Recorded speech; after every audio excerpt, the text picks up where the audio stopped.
सुखी अमावस्या व्रत कथा। एक ब्राह्मण और एक ब्राह्मणी थी। वे दोनों भगवान के भक्त थे। घर में सब कुछ था, पर उनके कोई संतान नहीं होने से वे अति दुखी रहते थे।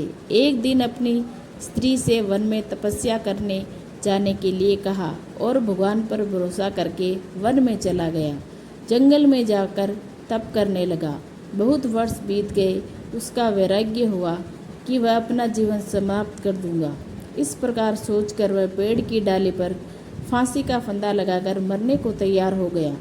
तब सुखी अमावस्या प्रकट होकर बोली, देख ब्राह्मण, तुम्हारे 7 जन्म तो कोई संतान नहीं लिखी है, किंतु मैं तुम्हें 2 कन्या का वरदान देती हूँ। एक का नाम अमावस्या, दूसरी का नाम पूनम रख देना। तेरी स्त्री ने का कहना है कि सुख अमावस्या का व्रत या उपवास करे। अमावस के दिन 1 कटोरी चावल भरकर उस पर दक्षिणा रखकर किसी मंदिर में रखना। ऐसा 1 साल तक करना। 1 कटोरी में चावल सहित दान करते रहना।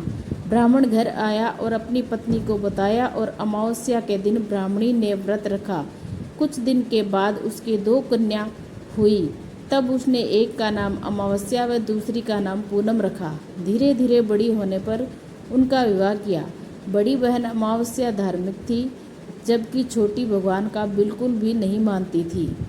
बड़ी के घर में तो सुख समृद्धि का भंडार भरपूर था, पर छोटी बहन पूनम के दुख का पार नहीं था। जब बड़ी बहन अमावस्या को छोटी के बारे में सब मालूम हुआ तो उसकी बहन दुखी हुई। तब अमावस्या गाड़ी भरकर सामान लेकर गई और छोटी बहन को कहा, बहन पूनम, सुख अमावस्या का व्रत तुम करो और पूजा करके उपवास करो, जिससे तुम्हारे घर में सुख समृद्धि का भंडार भरेगा। 1 साल तक चावल का कटोरा भरकर सदक्षिणा दान करना। पूनम ने ऐसा ही किया। कुछ दिनों के बाद उसके भी घर में धन धान्य और संतान की वृद्धि होने लगी।